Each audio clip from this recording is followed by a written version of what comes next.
Hello, lovely people. Welcome back to Glorious Events YouTube channel where we discuss all things events related.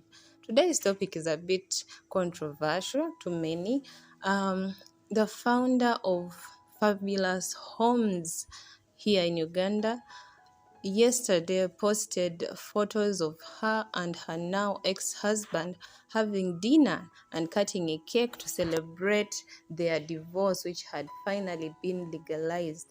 And this brought a lot of social media, controversial statements and comments about how people felt about this. Some were positive, others were negative about it, especially the men. They felt like she should have stayed, she should have tried. But guys, let's be real. Yes, on this channel, we're always talking about proposals, engagements, kwanjulas, and weddings, and all that glitz and glamour that happens. But the real marriage starts after all that. And what happens if this marriage cannot work? What happens if there is violence in this marriage?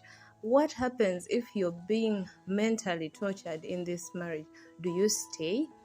And I can understand where people are coming from, because in the African context, is in our culture as Africans, people want the woman to stay. Bakugamba guma guma, and it's kind of not good because some people have ended up dying in the marriages. Someone is being harassed and physically abused day in and day out, and they're telling her to stay, and she stays until one day she's actually killed. So on the other hand, I actually support her move because she noted that there had been infidelity and there had been abuse. She didn't delve into what happened, and that is not our business. She let us know what she was comfortable letting us know, and it was enough for her to make that decision to leave. As a married woman with kids, I understand, and many women can relate, that it is the hardest thing to leave a marriage, especially when there are kids involved. So I believe it took her a lot of time. She actually noted that it took her, they had separated for 6 years before this legal thing that we are seeing on social media happened. So you can see the time it took her, like, to make that jump. They had been separated because of things that had gone on that had made the relationship toxic.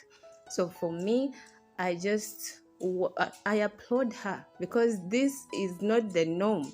The norm in our culture is you stay regardless of what is happening, and I think it's really bad, especially where there is emotional and physical abuse, either emotional or physical, because you guys think that these children are not seeing what is going on. You think you have locked them up in their bedroom, they're sleeping, but they are listening through the walls. They can hear the fights going on, they can hear the quarrels going on, and in the end, you're breaking their spirit. You're raising little monsters who will in future be violent to their partners, or be serial killers or serial rapists.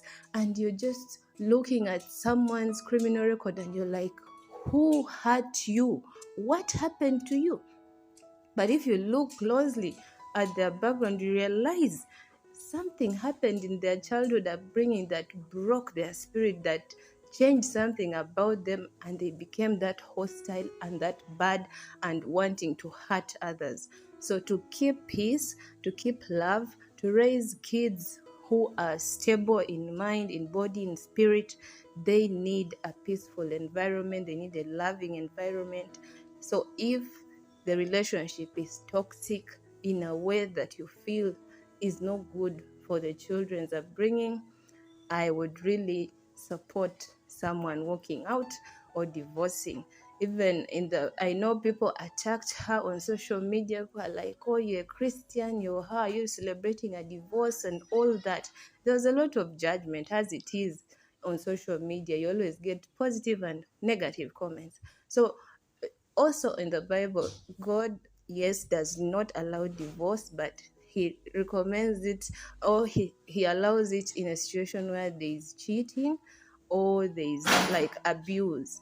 That is where someone is allowed to walk out.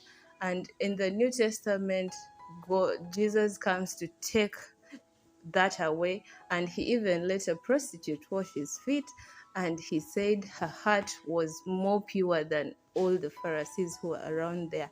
And when they brought a woman who had been caught in adultery, he asked them, let the person without sin be the first to throw a stone, and nobody did it. So it just goes to show, let us not judge her, let us not be quick to accuse her of walking out of her marriage, of leaving her family and allowing her family to break. She has good reasons why she did it.